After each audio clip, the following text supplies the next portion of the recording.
പ്രഭാത ചിന്തകൾ തയ്യാറാക്കി അവതരിപ്പിക്കുന്നത് അഷ്റഫ് പുതുശ്ശേരിക്കടവ്, വയനാട്.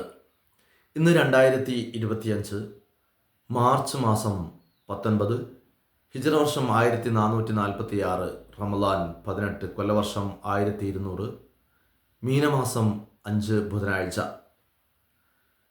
ഗസയിൽ വംശഹത്യ തുടർന്ന് ഇസ്രായേൽ ഭീകരത.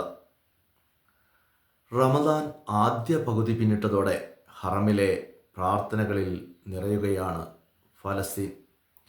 ഖുദ്സിൻ്റെ മോചനത്തിനും ഫലസ്തീൻ ജനതയുടെ ആത്മവീര്യത്തിനായും പ്രാർത്ഥിക്കുന്നതിനിടെ ഇരു ഹറം ഇമാമുമാർ വിങ്ങിപ്പൊട്ടി. മക്ക, മദീന പ്രാർത്ഥനാ കേന്ദ്രങ്ങളിൽ ലോകത്തിൻ്റെ വിവിധ ഭാഗങ്ങളിൽ നിന്നുള്ള ലക്ഷങ്ങളാണ് പങ്കാളികളാകുന്നത്.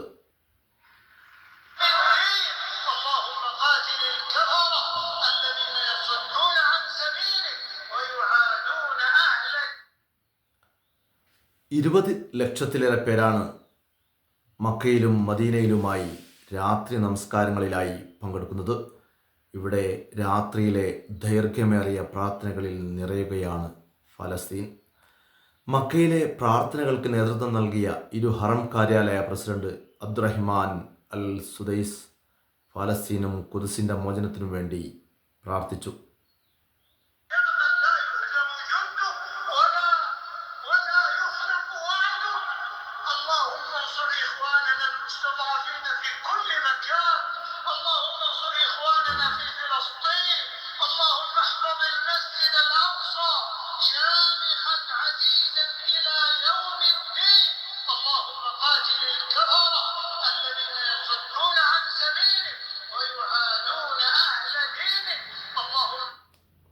മദീനയിലെ പ്രവാചക മസ്ജിദിലെ പ്രാർത്ഥനയ്ക്കിടെ ഇമാം സലാഹുൽ ബദർ വിങ്ങിപ്പൊട്ടി.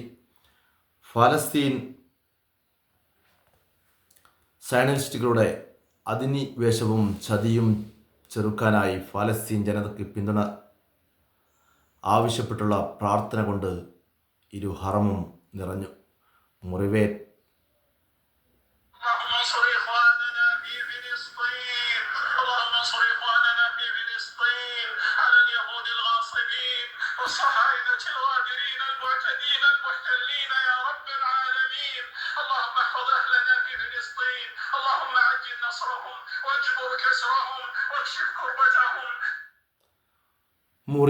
ഫലസ്തീൻ്റെ മക്കൾക്ക് വിജയമുണ്ടാവണം. തകർന്ന ആ പോരാളികളുടെ ഹൃദയങ്ങൾ നീ ചേർത്ത് വെക്കണം. ആ ജനതയ്ക്ക് ജയിൽ മോചനത്തിനുള്ള വഴി തുറക്കണം. അവരുടെ രക്തസാക്ഷികളെ നീ ചേർത്ത് സ്വീകരിക്കണം. പ്രാർത്ഥന തുടർന്നു.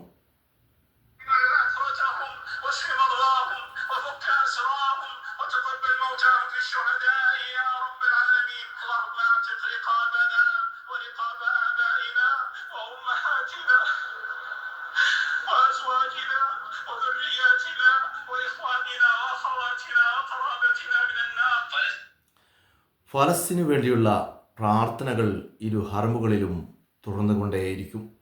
ലോക മുസ്ലിങ്ങളുടെ ഇരുഗേഹങ്ങൾ ചേർത്ത് പിടിക്കുകയാണ് പ്രാർത്ഥനകളിലൂടെ വിശ്വാസി സമൂഹം. ഈ ക്രൂരത എന്നാണ് അവസാനിക്കുക? പ്രഭാത ചിന്തകൾ തയ്യാറാക്കി അവതരിപ്പിച്ചത് അഷ്റഫ് പുതുശ്ശേരിക്കടവ്, വയനാട്.